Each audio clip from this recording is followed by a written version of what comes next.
Good evening, everybody. This is Lethal Sales, spelled without an L this time. My name is Rhonda. I'm here to introduce Larry and what used to be Brian, who maybe will be here later, maybe not. And want to thank you all for being here. Our topic tonight is the imposter syndrome, which was a topic that Larry and I were discussing during the week, and we decided to throw it into lethal sales. It's really not auto industry specific. It could be anybody, anywhere.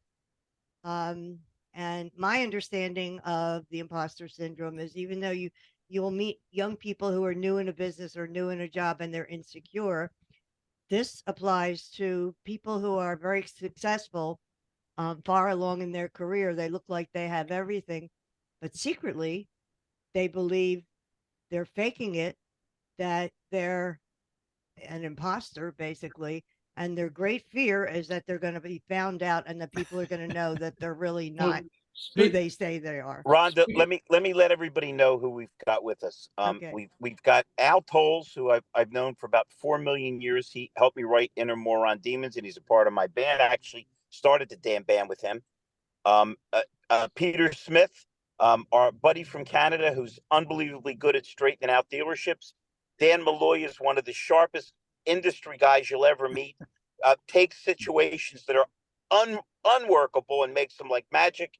And I was kind enough to be introduced to Dan by Jeff Shearer, who reached out to me to get a job for his son, who's a tech. We became best buddies. He says, "You got to meet Dan Malloy. He's as mentally unstable as you are." He said it, Dan. You know I would never start any controversy. So here's the deal. Um, as we know, humility has left my body completely, and I consider myself, because I am the world's greatest trainer. And what I try to do is instill in people a sense of confidence in what they can accomplish. And I think what people forget, and I know Dan will agree with me, is that we're much more alike than we're dissimilar. Now, if you're a psychopath or you're Michael Jordan, maybe you're an exception. But most of us, and even these guys, always feel like they're not good enough. People are going to find me out. Um, Alan and I are musicians forever. Okay, Alan was a musician before I was, and one of the examples I always use in class, because let's face it, particularly in sales, Dan, it's like baseball. You want to hit 350 or 400. Last guy that did it was Ted Williams in 1941, hit 406. 6 out of 10 times you're not going to get a hit. And it's easy to get into a slump and figure, I suck. I'm never going to sell another car. I'm going to kill myself. Um, but the thing to remember is we're all the same. And the musical analogy I love to use is Paul McCartney.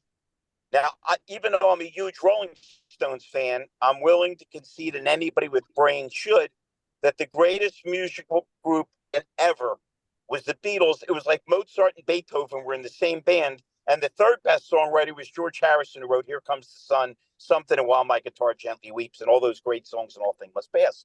But there's no question that the most successful of all of them is McCartney. Because after he got done with the Beatles, by the second half of their little short career, he was writing most of the hit songs. If Let It Be, The Long and Winding Road, Get Back, or McCartney, Hey Jude, Lady Madonna. Lennon kind of faded a little bit. And then he got monstrously big with Maybe I'm Amazed and the Wings Over America tour. So the guy's basically maybe the greatest songwriter of all time. It's quite possible. He could still go sell out any stadium on the planet. He's handsome. I don't know how much more acclaim you can have than him. And when they made the agreement to publish their music, because they were songwriters, because Lennon is L and McCartney's M, and it was alphabetical, they came up last. So every song they put out as Beatles is Lennon McCartney. Now, Lennon had to do with Yesterday, but it still says Lennon McCartney. And plenty of Lennon songs, Julia, has nothing to do with McCartney, but it says both. Now, if I was Paul McCartney and I had $1 billion and I was selling out stadiums, the last thing I'd be worried about is that it says Lennon McCartney. But it bugged him so much that about 7 or 8 or 10 years ago, he put out a record and he flipped all the songs that he wrote. And instead of saying Lennon McCartney, it said McCartney Lennon till Yoko Ono, Lennon's widow, sued him. Now, it blew my mind because I'm happy the way I am here. And I'm not selling out stadiums. I play with my little band. I torture people over the country. They give me big checks. But if that guy's insecure, this is why Peter and Dan and Alan and Jeff and Rhonda every musician wants to be an athlete, and every athlete thinks he can sing. I'm from Philadelphia, okay, Peter. In Philly, we love this is the state where we rooted for Joe Frazier rather than Muhammad Ali, okay, because Frazier was here and we loved him, a working class blue collar guy. This guy might have been the worst singer that ever lived. Okay, listen, we didn't need to get that SEAL team to get to get out the terrorists. All we need to do is send Joe Frazier into the cave. They would have come running. I for forgot all about that. He did sing, didn't he? Yeah. He tried. So here's the deal: we're all insecure. I don't care how good you are. Nobody's more confident than me. And there's plenty of times I go, shit, do I know what I'm talking about? What am I doing? How am I doing it? So once we understand that the other guy isn't better than us and isn't worse than us, it can kind of push that imposter syndrome out of the way. Let me give you two other examples because I'm going to be doing a talk soon, which I hope will propel me all over the planet. And I'll give you a little preview. I'm going to talk about Charlie Brown and Spider-Man. Charlie Brown, Peter, do you ever read comic strips? I know you spend most of your time moose hunting and shoveling snow because you're from If I Canada. remember correctly, Superman came from Canada. Yeah, but it was a Jewish guy. Let's not get ethnic here, okay? I didn't even know There they was had shit phone going booths on in in Canada. Germany, and Jews needed to feel empowered, okay? We got all the Marvel locked up with Stan Lee, Stan Lieber, and Jack Kirby. See, I told you, Dan, he's an anti-Semite. He's from Canada. He's the only hockey player you know that has his own teeth. There's definitely something wrong with him.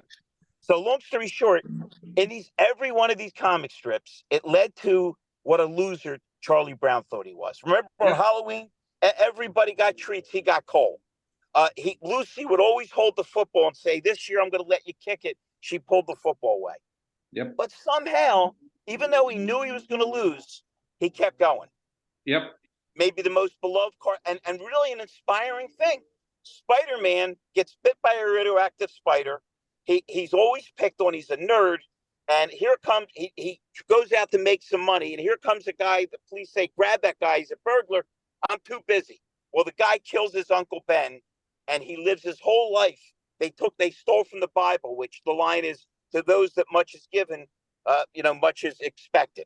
So his great thing is, with great power comes great responsibility, which is what I'm saying. So almost everybody that we look at has some kind of tragic backstory, something that's stopping them from being successful. And what's crazy is it's usually not an external force, it's an internal force. I talk about this a lot with my buddy Dan, very introspective guy, wrote a great book. And Dan I think will agree with me that it's not the external slings and arrows we got to worry about. It's from the inside out, radiating the fact that if those guys can do it, if that lady can do it, I can do it. Do you agree, Dan? Well, yeah, I know it's an interesting topic. I mean, I think what is insecurity anyway? What does it mean? Whoa, you think this is an interesting topic? Last week it was hookers and cocaine. You're a week late, Dan. That's why Peter came back. Off the show. Oh, Off the I show. missed it. Yeah. That's why Jeff invited me here. He's all into this stuff. He was hoping we'd be doing the gift certificates. The cash giveaway's over. Dan, keep going. Peter, stop interrupting him, will you? You Canadians are very rude. Go ahead, Dan. No, it's an interesting topic. How did you frame it before? It was not insecurity, but it was just a lack of confidence. Imposter syndrome. Imposter syndrome. Imposter syndrome is. You know what it is, guys. You're dating a beautiful woman. In your case, Jeff, you're married, so don't mention this in front of your son. You're dating a beautiful woman, and she looks in every mirror and says, "Do I look fat? Is this wrong? Is that wrong?" People never seem to think they're good enough. There's so many people that are horribly insecure, and really, it kills you, because when you think you should be happy, but you're not, because you don't think you deserve what you have. Again, you feel like you're an imposter. I hope nobody finds out that I'm not as good as they think, or I'm not. I think that that feeling like that is an assessment, and if you can observe that that's what you do, I think then you can change the assessment. Assessment, it all happens in language and how we communicate with ourselves, and I think if you can see that that's the way you're being, then you can alter the conversation that you're having and alter the assessments that you make. Yeah, but the problem, Dan, and I'm not being a smart aleck, is you're a smart, introspective guy. You're always thinking about what you're doing and what's coming out of your mouth and how you're doing it. But think about the amount of people that never look in the mirror. I mean, metaphorically, that never think about what are they doing? How are they doing it? What behaviors do they Oh, have I to agree. change? I agree. I agree. I mean, what I'm saying is it's an assessment. The assessment could be automatic. It could happen to you because it's passed down from I mean, like you look at my background. I'm Irish Catholic raised. My grandmother came from Ireland, ran away when she was 16. She grew up on a farm, one of 9 children. It wasn't a place for a woman. She would have been living a life of a horrible life around the turn of the last century in Ireland. You know, with a famine and they had no money Has everybody noticed this just took a turn to the depressing side? You should have had him on the hooker show. I'm telling you, it would have been I good, got Dan. No, I got a craving for potatoes. right, That was but an ethnic shot, Peter. Bad enough the you're an anti-Semite. Leave the Irish alone. Go ahead, Dan. the point is when she came here to America, she ran away from Ireland because she knew there was no future for her. She ran away when she was 16, hopped a boat and came to America, you know, and but then when they get here, they have an internal conversation. What was her job was she was a servant girl for all the wealthy people on Park Avenue, you know, and that's what she did. So the rule was, shh, don't make waves, don't rock the boat. You know, that's what it was. So my mother inherited that, and then she gives that to her kids, and so there's a whole historical conversation that comes down to this moment in time. If you and so I think our job, what I'm trying to do with my book, and I know I have your book. I started reading a little bit of it, but I put this book out, The Language of Commitment. It's all about this to try and help people become better observers of the historical nature. I mean, we're all here in the moment in time, and who are we? We're a sum total of all the conversations that we had, and that other people had, and our grandparents had, and their neighbors had, and everybody all right here, you know. And the conversations and the language permeates our being, you know, and so that when as I'm communicating, this is what people don't realize, is I'm communicating, and this is how you can make a difference with a book or with an audio tape or a video or whatever. As we're communicating with other people, we're changing them. As the sound leaves my mouth and goes into your ears, it creates chemical and electrical changes inside your body and literally is altering who you are right now. That's why all this. It's the Jung quote that when two people interact, there's a chemical change in both of them. You know, Right. if that's the case, I'm gonna have to jump off Larry's comments right here. Yeah, right. That could be dangerous. Oh, It is. Well, no, Jeff, it's scary. It is dangerous. And you look at what's happening out there in the world today, and you look at what the media is pumping out and everything, and literally they're altering society and they're altering and changing people. And you wonder why young people today have such a high level of there's such a high level of suicide and depression and everything. Oh, it's not surprising to me at all because I observe this stuff. You know, and I'm in the middle of it all, and I'm trying. The only thing I know that I can do as just one person is try and alter the conversations that are taking place inside companies. You know, Illuminate and elucidate, because we have a leader of the free world who is mentally and physically incompetent and is like a puppet with a string, and we got a vice president who makes Sarah Palin look like Eleanor Roosevelt. So we're in deep trouble, which means it's incumbent upon individuals to step up. Peter, I'd love to hear from you, man. Peter, if anybody doesn't know, was a hockey player. He's a hell of a businessman. He goes into dealerships and shows them what they're doing wrong and fixes it. Peter, a hockey player, really? Yep. Tell us your feelings about the imposter syndrome. People you've seen where you had to put your arm on them and say, you're better than you think you are. Maybe you had to do it yourself, Peter, because we all have self-doubt. Okay, so I'm going to give you a quick rundown of imposter syndrome from ground zero. Most people don't know, but I was involved in a bad car accident when I was 16 years old and nearly killed myself in the car. I spent 5 years in the hospital getting rebuilt. Wow. Basically, I've had numerous surgeries, brain surgeries, multiple times, and had to learn how to walk, talk, and remember and remember Larry's name. I keep trying to forget it, but it just keeps coming back. Almost But- makes you regret the therapy, right? So as I'm going by in life, and because of the accident that happened when I was 16, I lost my education and basically didn't have an education past grade 10. I went to one of the most prestigious universities in Canada. In fact, one of the most applied to universities in the world as a mature student, and went there after a year, got a diploma to engage in university studies, and moved on because I thought business was more important. As I went on, because I always look back at my physical, how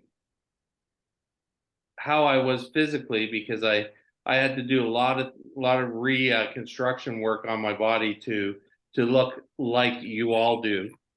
I always had that in the back of my mind, so I always thought it was a little bit different than everyone else. I also looked upon my education was lower than everyone else, so I had a back feeling of that I shouldn't be where I was. But the other side of it, I looked at it that I was on the right side of the dirt every single morning I woke up. Yep. I had an absolute positive attitude at all times, and that led me to international success. Perfect. By the Like, way, don't sweat the education. Yeah. Let's jump away from Paul McCartney to Bob Dylan, who said it the best. 20 years of schooling and they put you on the day shift. Everybody knows Yeah. somebody at Wendy's with 70,000 college debt flipping burgers. And I don't think that's Yeah. a requirement Yeah. to work at Wendy's. So just to give you an example, my best year in the car business, I sold over 3,500 cars personally. So it's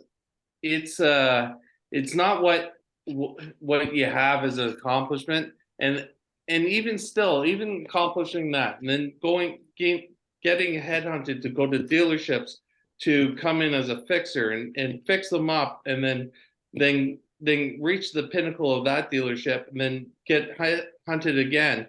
I always thought that I was lacking a significance that would take me to the next level.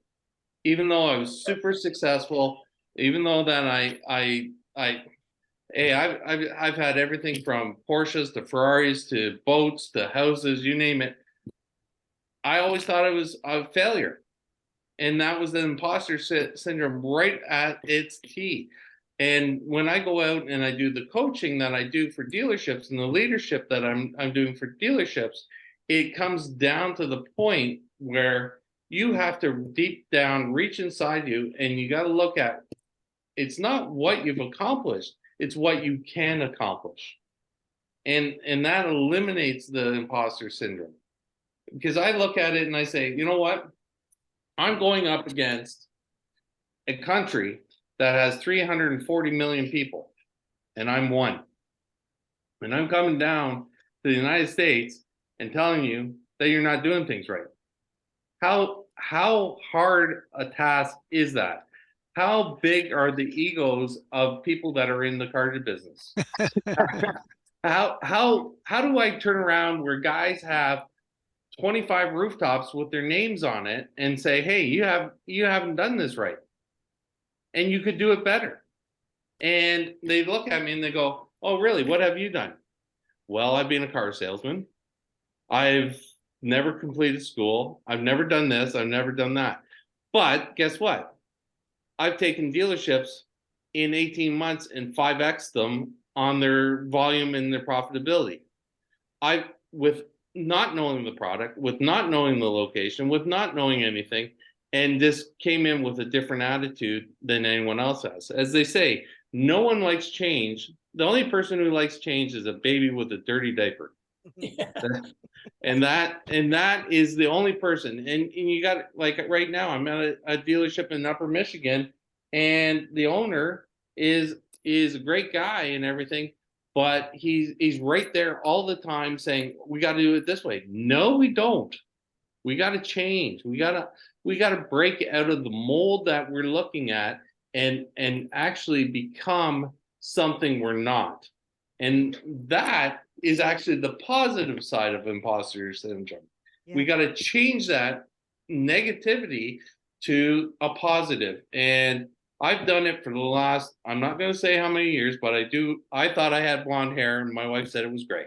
And I had to go to therapy for a week, but I A can week, officially wow. get a senior's discount now, and it's driving me crazy. But like it's simple, and Larry, if he was back on the line, he would understand the quote I'm going to say. The problem with common sense, it ain't too common. Mark Twain. Mark Twain, right? And we look at things in so many different dimensions, and we can't, because we overanalyze and overthink, we create this fear, and imposter syndrome is one of them, and we don't need to create Where did it. that expression come from, imposter syndrome? I never heard that. Well, It- I'm looking at a screen right now because, in all fairness, when Larry called me up and said, "Hey, can you jump on the call tonight? Because I need a couple people on it." Because I said, "Yeah, no problem. What's the topic? Imposter syndrome." I went, What's that? I've heard of it. Yeah. Okay, let me Google it. I Googled it. I went, damn, that's Yeah. me. I Did would- Larry know he was calling me for this Yeah. reason? Yeah. I gotta have a conversation with this man. I would- But it's all of us, Peter, yeah. and your story is incredibly inspirational. So I have a little bit for Danny that will interest him because my problem is chemical. Yeah. I am a Holocaust survivor's daughter. My mother and several relatives survived Auschwitz, Wow. and they've done studies on the PTSD that those Yeah. people have that has physically, let's let Larry in again, has physically gone from generation to generation. So she gave it to me, and Yeah. I Yes, gave it to yes. my daughter. And Sure. what I fight, I mean, I'm not even close to fighting imposter syndrome because I fight fear every Yeah. day. I have to get past that, that putting myself out there in a public place and not getting hurt. Well, look on the bright side, Rhonda. Oh, he's at home. Yeah. Let me lay your fears. In 100 years, we'll all be dead, and none of this will matter. Does that make you feel a little better? A little No, fatalism. but for thank you everybody. very much. Hey, Larry, don't worry about what I said about you when you were transitioning from the last call. I'm a car salesman and the youngest in my family. I haven't listened to what anybody said about me for about 40 years. Don't worry about it. when I heard imposter syndrome, I thought of like fake it till you make it.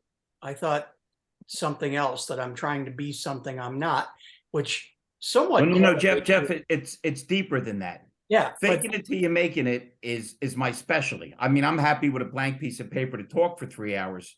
well, I want to, and Larry, But the imposter syndrome is you have made it and you've accomplished something, and within you, you don't believe that you're worth anything. Yeah. You don't believe that it's interesting how people that we see as incredibly strong have such nagging insecurities and fears. Rhonda, you're not alone. 3 of the most muscular male icons of all time were the biggest mama's boys and had insecurities beyond belief. Lou Gehrig, the Iron Man, the guy that died from the unfortunate disease named after him, was devoted to his mother to the point where it was almost pathological, and was afraid to go to the Yankees for a raise. I mean, he, as much as Ruth was overpaid for the era, he was underpaid. And they took advantage of him because he was insecure. How could Lou Gehrig be insecure? One of the greatest ball players that ever lived. Houdini, was in better physical condition in his era than Bruce Lee was in his. This is a guy hanging upside down with a loincloth, unbelievably trained himself to breathe underwater. Spent the last 10 years of his life trying to make contact with his mother. And he didn't even believe that there was life after death, but he was so attached to his mother. And how about Elvis? You talk about a guy that's twisted around like a pretzel and destroyed himself. Somewhere inside of these people, instead of looking in the mirror and saying, man, I'm the best RBI guy that ever lived. I'm the world's greatest magician. I'm Elvis. I mean, this guy, we'll all be dead 200 years, and guys running around with wigs will be doing Elvis impressions. So Right. it's not faking it till you make it. I like that about you and Pete and Al and Dan, because we're smart enough to say, and Rhonda's the best at this. I'll get in there and I'll figure it out. I'm talking about the nagging insecurity that, they're going to find out I'm not as good as I am, or that I don't belong here. That's the imposter syndrome. That's it. Guys, talk amongst y'all. I just got to step away for 1 second. I want to spin it back to music for a little bit, because besides me, Larry's the only one that knows that Dan is also in a band as a singer. I was Yeah. just actually, when I went out for a walk, I was coming back to rehearse a little bit because we have a show coming up. I don't have the date for it yet, but we're scheduling a date. And so I just want to practice. I haven't been singing in a few months. He's in a Clapton era band, Alan, for that. So, but I wanted to spin it back, and Larry as well, being in a band. Do you guys, when you get up on stage, Larry, and I brought it back to music and talked about you and Dan and Alan as musicians in a band. So do you guys have a fear before you strike that first note, sing the first note? Absolutely Not even a little bit. Absolutely not. So you're on really way on the other end of imposter. Jeff, my drummer, I have a guitar player that's out of his mind, and he used to make up the set lists, and I would see that we needed a change in direction. I changed the set list, and this guy would do a meltdown. So we gave it to my drummer, who is one of the most organized, focused people, besides being an amazing drummer and an amazing backup singer. And I mean amazing. I routinely change. I could care less. I know I'm going to drag the audience in my band with me. Alan, am I lying? Is there anybody that destroys more set lists than me? Springsteen isn't as off the cuff as I am. And there's nothing wrong with that. Feel the need, feel the mood, go with what you know. See, I think guys, well, hold on. This is an interesting topic, and one I talk about and think about a lot. Fear would be somebody coming to you. Jeff, you're not a vocalist or not a singer, correct? Right. Real fear would be if Was that a barb thrown at me? No, I'm just saying that. See, Jeff, I told you he was bitter about missing the hooker and cocaine show last week. No, but animosity. fear, I think, I'm sorry. Sure. Real fear would be having to do something you're utterly not prepared to do. So that's fear. So if you had to go out and perform the national anthem in front of 20,000 people on next Friday, you'd be out of your mind. That wouldn't scare me either. I could, no matter how bad I did, I couldn't be as bad as Roseanne Barr. Do you remember that? Right.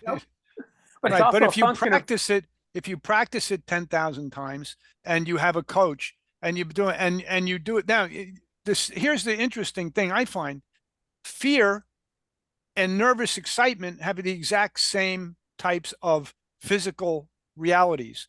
So that you're going to get the heart rate increase in heart rate. You're going to get the blood pressure increase. You're going to sweat a little bit. Your palms, maybe. But when we go out as seasoned performers, when you go out, it's like, I can't wait to be out there with the audience, and you're excited. But it's the exact same physical sensations as being petrified. But one, we're confident because we've done the work, done the homework, and everything. But physically, it's the same types of sensations. And if you can see this stuff, then you know what you're dealing with. Yeah, it could be a function of who you're doing it for. If that audience are people that come in, they want to see you, they like you, they may not even know you. That's cool, because you're on stage, you're doing what you do. If you make a mistake or if you forget something, nobody knows that. But if that audience is a bunch of record executives and Eric Clapton and Keith Richards and whomever else in that audience, it's a little different story. You're up there and you're looking out at a group of your peers. It really isn't the same. So even that don't bother me, Alan. I don't know how if that would bother me, honestly. No, Alan, I always bow to my father's comment. God bless those that wish me well, and all the rest can go to hell. You're Larry, with me, right along. If not, to hell with you. Yes, Peter.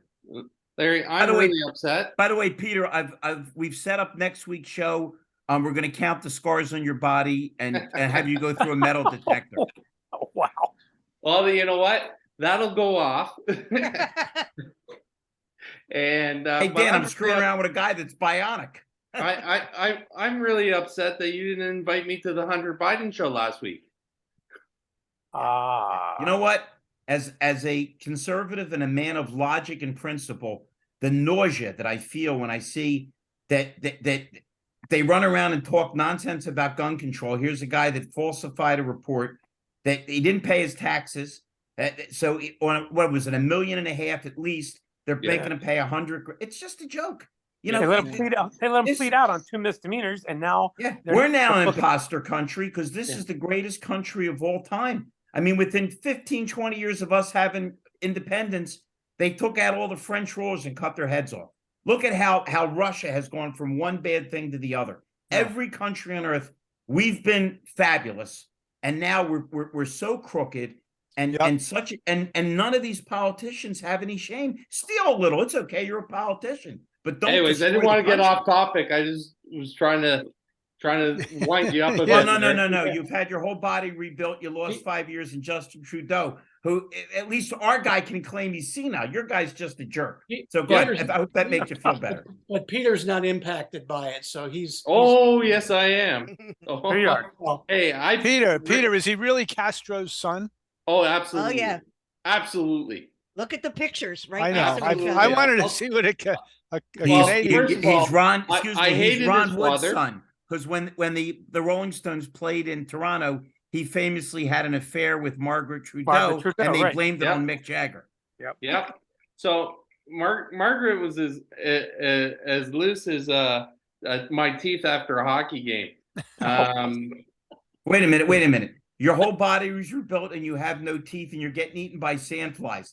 Man, you're making me feel much better about my situation. I just got hung up in an airport. Hey, Larry, you know what? Being a short Jewish guy is not bad. Excuse me. All my body parts are my own, okay? Al, drop some meat on him. Let the sandflies have a feast. He's picking on me. And he knows I'm sensitive. I could start crying at any minute. Jeff, you started to talk, and then I had to switch computers. Have you encountered have you been in situations, forget about fake it till you make it. We all do that. That's the mark of an entrepreneur. But have there been times when you got a claim or somebody patted you on the head and you went, gosh, I really don't feel like I earned this, or I deserve it, or I'm worth it? I've always had to fight because, like you, I'm not the tallest guy in the crowd. And, but I was always a very fast runner. And I don't run now. And Dan reminds me every time we talk that he's out for a run and he says, "You running?" And I said, "No, but I'm watching you. I'm glad you're doing it." But, I was always fast. So that was my thing in junior high and high school. I could outrun just about anybody, and I got bullied a lot. So I became good at running, and I was fast. But everything that I've done, I just had a similar conversation with my son today. I said, if you're going to go into the, continue, he's a service tech, as Larry may have mentioned, and he's got a meeting Tuesday with Lexus, by the way, Larry. So perfect. His son's a heck of a tech and a heck of a good guy on top of it.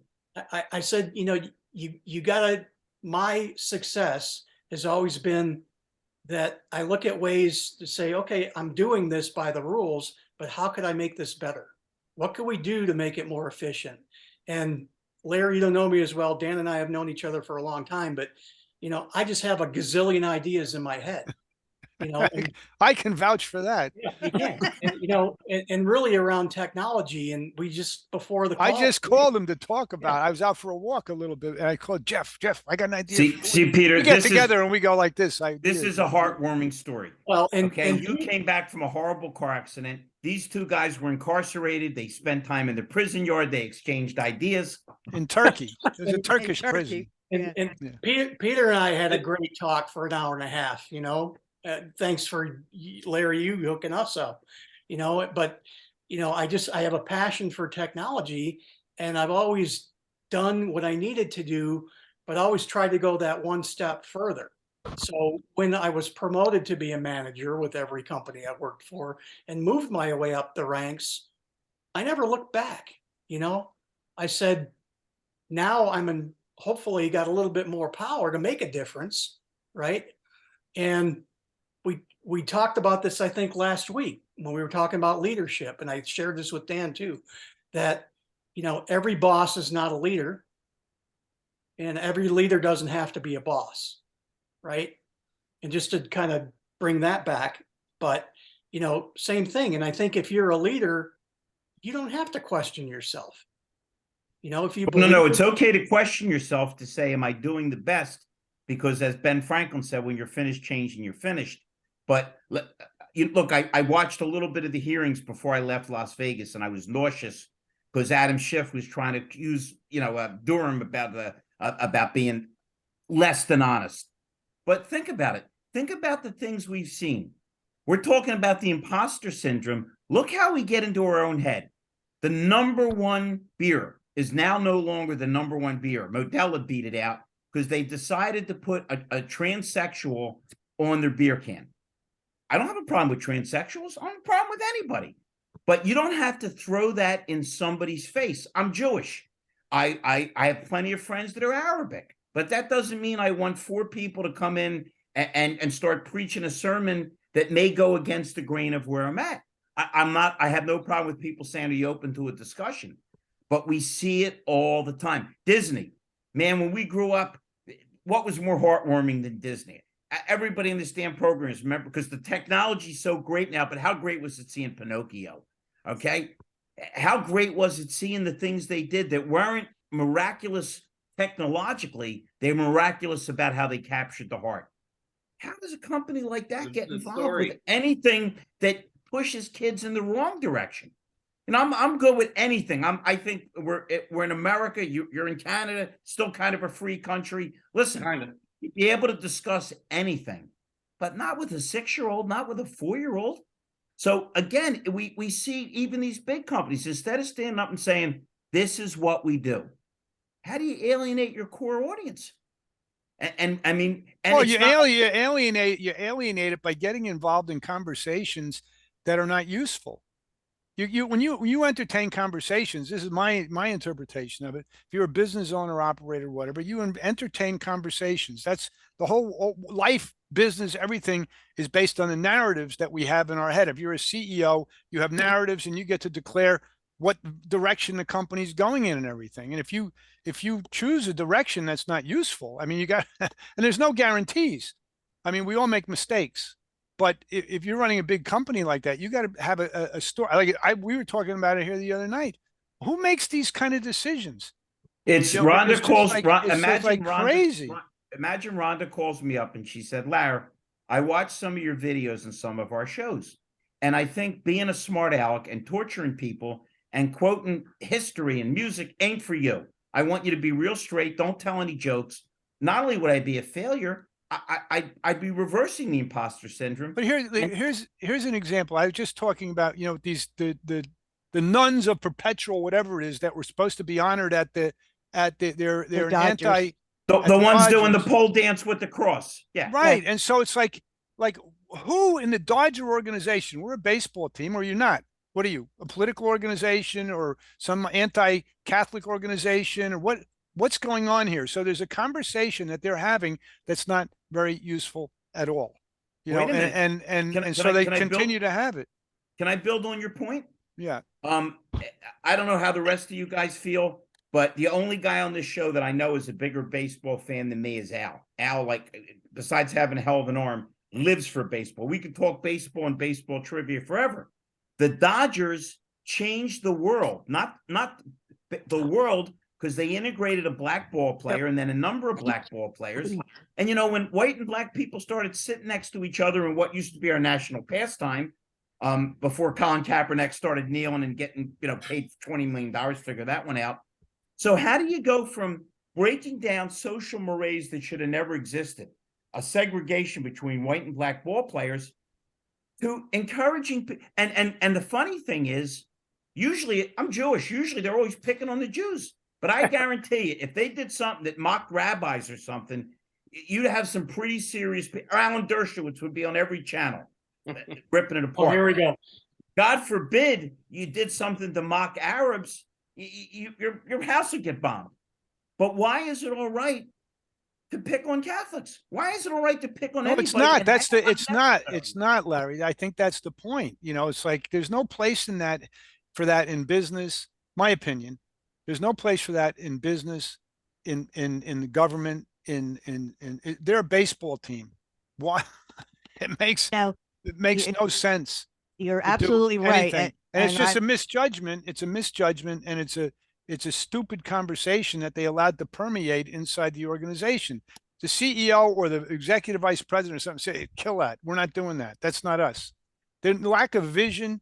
I think if you have a very clear vision about where you're headed, then you can ward off some of these things. There's all, and to think about today, the conversations that we're getting immersed in, that we're talking about now, they're everywhere. There's more media now. When I was growing up, we had like 7 or 8 TV stations. There was like 3 newscasters. That's it. And How people many- thought Walter Cronkite was God. But we Johnson fill ourselves. We fill ourselves. We allow ourselves to be inundated with all these bullshit conversations. And I know myself. Dan, Walter Cronkite was the most trusted man in America. And Yes. he did a feature on the Vietnam War. And Lyndon Johnson famously said, if I've lost Cronkite, I've lost the country. It's one of the reasons he decided not to run. Hey, our buddy Williams joined us. William, say hello to Alan Tolles, my co-writer and a guy in my band of my book, Jeff Shearer. We got Peter Smith from Canada on here. I think you met him last time. And we've got Dan Malloy. And we're talking about the imposter syndrome, where people lack confidence in themselves or don't think they've earned it or it's not worthwhile. And we morph that into the Dodgers, who stupidly and ridiculously invited people that mock Christians and mock Catholics for no reason. And listen, a mistake is when I order a pizza with extra sauce and they give me mushrooms. I think between Target and Bud Light, they lost $30 billion. Oh, more than There's that. More than that. Now, whoa, More than More that. than that. Imposter syndrome. Bud How do you put somebody in control of a company Okay. to make decisions that lose that kind of money? There William, are- Okay, first William, of all, what are your thoughts? Have you ever been in a situation where people were heaping praise on you and you kind of felt like you didn't deserve it and you had to grapple with that a little bit? The very best way that I can answer that, and thank you all for allowing me on the call this afternoon, and for all of that I haven't met, pleasure to meet you, and to those that I have, nice to be with you again. But to answer your question, sir, I think that there's nothing new under the sun. So if we recognize that there are going to be instances in time where things are in front of us that make us shake our head. Like you said, Walter Cronkite, he was what he was for a long time relative to who he was, who he is if he's still alive. No, no, he's long gone. Long ago. he's dead. He was on one of my shows. He had a stroke right there. It's just I do this to people. It's very sad. Listen, almost nothing that can come across the newswire relative to a headline is going to surprise me, because we've seen it at some point in time in history. It's just what a different sprinkle on it, if that makes sense. Wait a minute. You're telling me the 1719 project isn't true and that the world isn't ending in 4 years, so we should all pay for the jet that Kerry flies back and forth with to tell us to save gas? The world was supposed to end today, Larry. It was supposed to end today. William, I gotta go, Yeah. guys. I gotta go get a pizza. If I'm dying tonight, I don't want to go out hungry. You know what I'm saying? Because life here, who knows if you've ever It's your last meal. I'm Jewish. There. This is important. William, if you haven't picked it up, this show was a lot more depressing than last week, and a lot more political. Well, listen, I just jumped on as I got in the car. I wanted to be able to get on a little while ago, but I was tied up. But I figured this was a good time to jump on, as I knew it was maybe towards the end. But again, I'm just appreciative of the discussion. And listen, my only take on it is, like I just said a moment ago, there's nothing that's going to come across the news headlines that I can't reference back and go, Push away from the politics, William. The topic is, have you ever been showered with praise and felt like you didn't deserve it, or earned something you felt like you didn't deserve it? Absolutely. When my teams have performed well, I've gotten the finger pointed at me, and I had to say, listen, it's not about me. I'm just one person, leading a group of people, and we just believe in the message and what we have to do. But yeah, I've had that, and then I've had, to the same degree, the finger pointed at me when, so you have to be able to take both sides of it. It's time for the biblical Jesus quote. You got to take the plank out of your eye before you can take the speck out of your neighbor's eye, and judge not lest you be judged.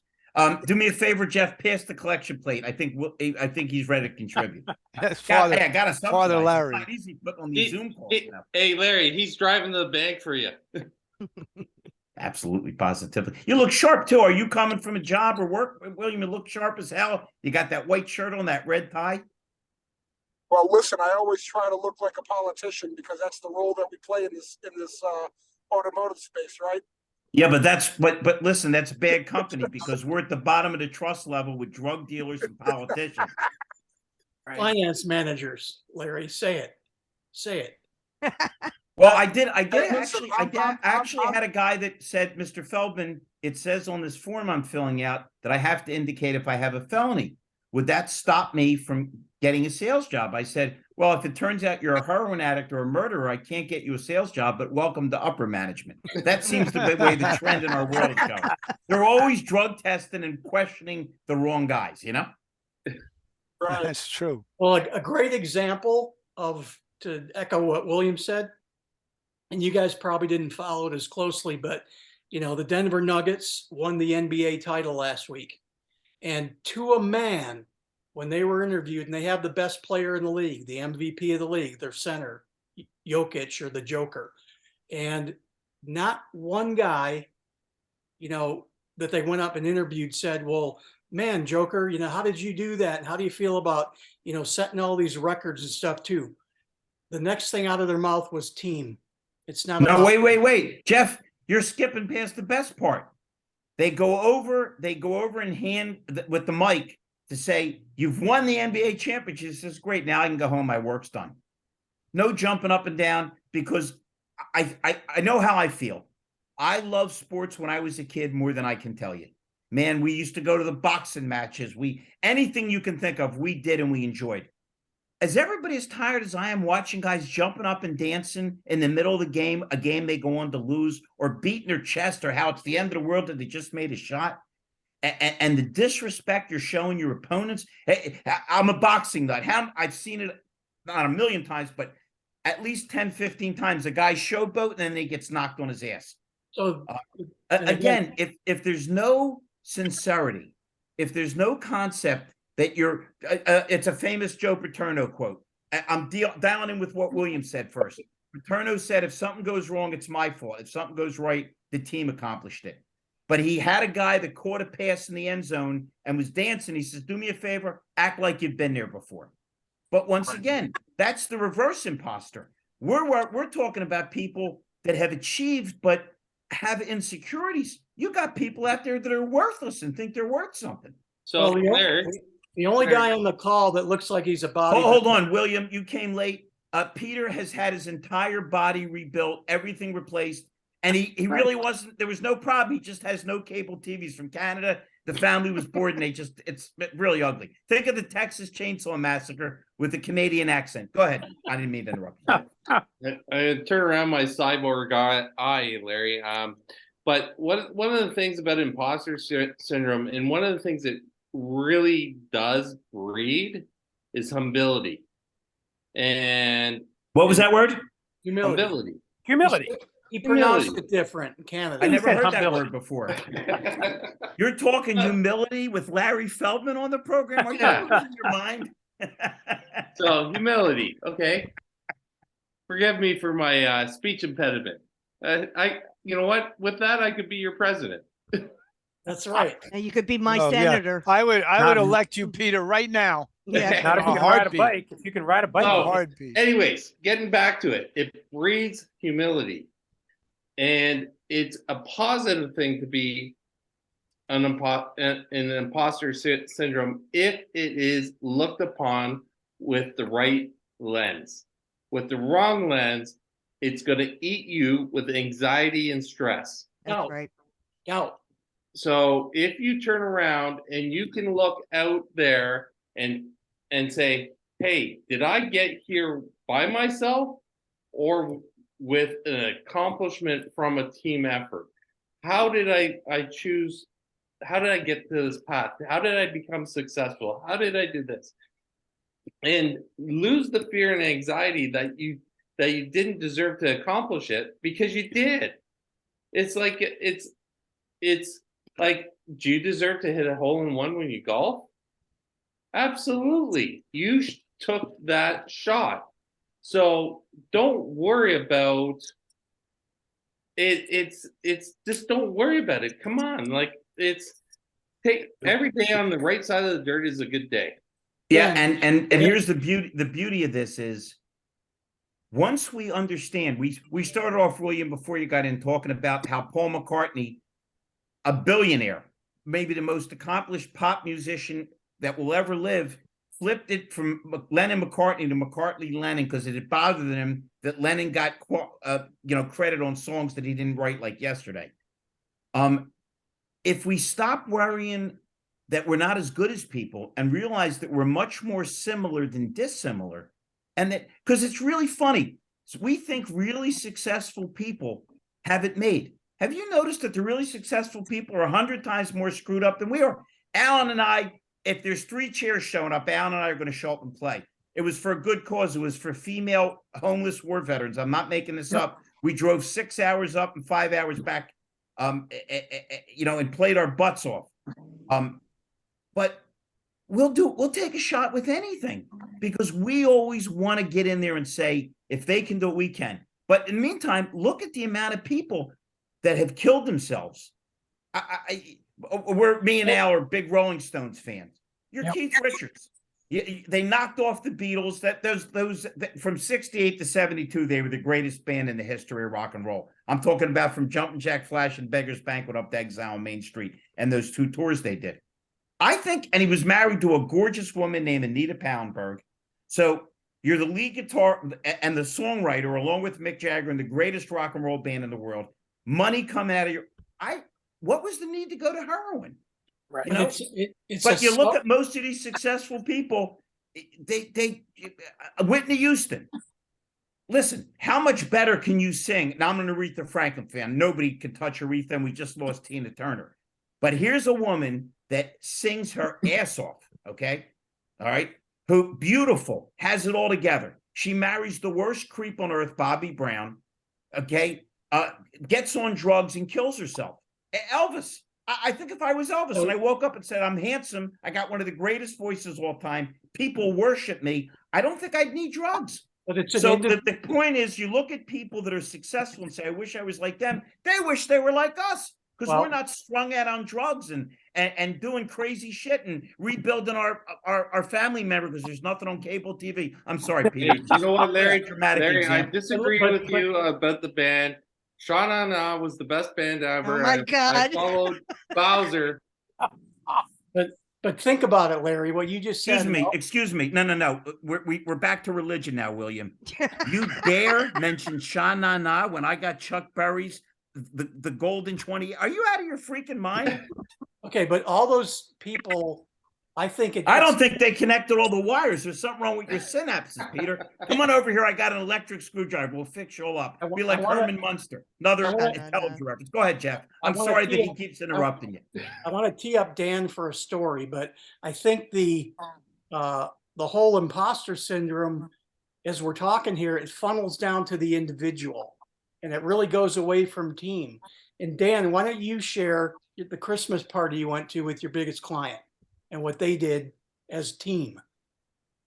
Yeah, pretty incredible transformation. I met this guy, Danny Smith, 6 years ago, and he was a very successful auto repair and tire dealer in Tulsa, Oklahoma. Command and control kind of guy.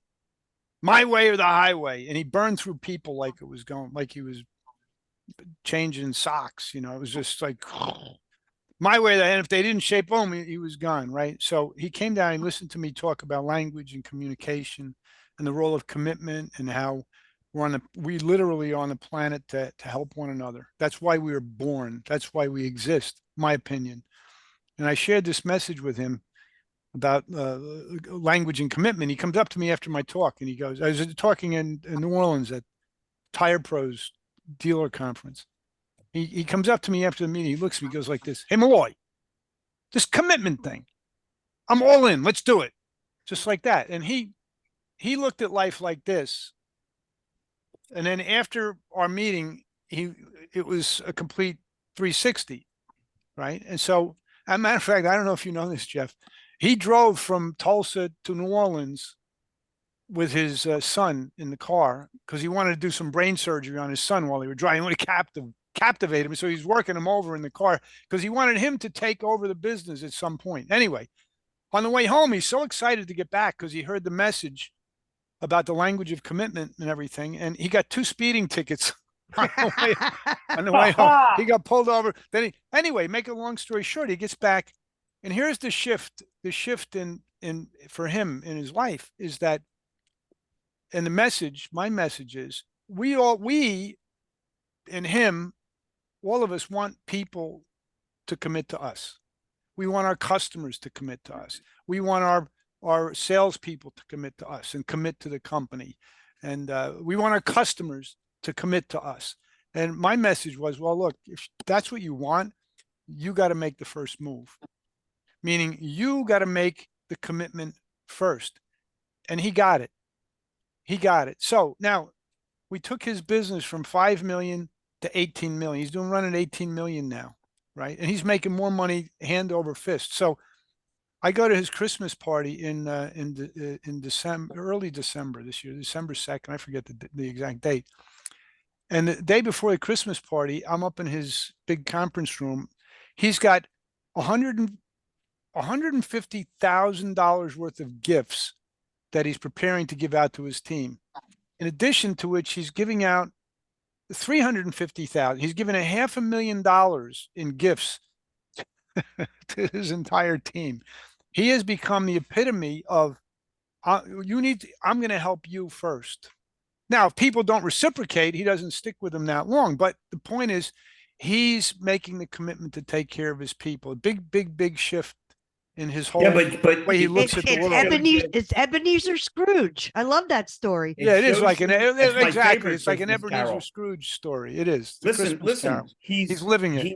He was bright enough to change. This is the opposite of the imposter. There's a famous scene from the movie Patton, and being a World War II historian fan, where he's laughing at Rommel because he studied Rommel's rules of war, tank war in the desert. You talk about the most strident American general of all time. It's Patton. That's why he got busted down, because he wouldn't shut. The hell with stopping here. Let's take the Russians too. But he was willing to say, as smart as I am, I'm going to learn from my enemy. Now you flip it, and you had a piece of vermin named MacArthur, who was more worried about his ego and his big pipe and his gold-plated guns, and got a ton of people killed in Korea because of how reckless he was. So you want the imposter syndrome? This guy thought this is the guy that ignored Truman, and Truman fired him. So once again, you got courage, you got commitment. Okay, Truman knew he would be in trouble if he fired McCarthy, because McCarthy was the most popular general in the country, but he did the right thing. So if we're willing to do the right thing and embrace the fact that the people around us, they're not worse than us and they're not better than us, they're us. This is how you conquer the imposter syndrome. It's 8:01. I cannot thank every one of you enough for joining us. If you want to join us again next week, we're going to have another good topic. We encourage discussion. I certainly plan to reach out to all you guys anyway and touch base and do. One last business thing, Dan. I heard from Jacob Melton. He is thrilled. He thinks he's got a guy that he's bringing in to hire, and he's thrilled. And I have reached out to the other 2 guys you sent me, Nick and Jeff. Politely, I'm not bugging them, but I haven't heard back from them. I have some others for you too. I have a nice big opportunity down in Virginia. We'll talk. Well, I'm going to be in Virginia next week at Fair Oaks, Chantilly, Chrysler, Dodge, Jeep, Ram. If there's anybody that I need to shake hands with, you let me know, and I'll make a stop. Yes, let's very charming. Let's talk tomorrow morning. When I did on this call tonight. Yeah. Okay, guys. All right. Thank you so Nice much, meeting everybody, for Thanks, coming. Guys. Thank you so much. See you next week. Great to meet you all. Take Good care. night. Have a good night.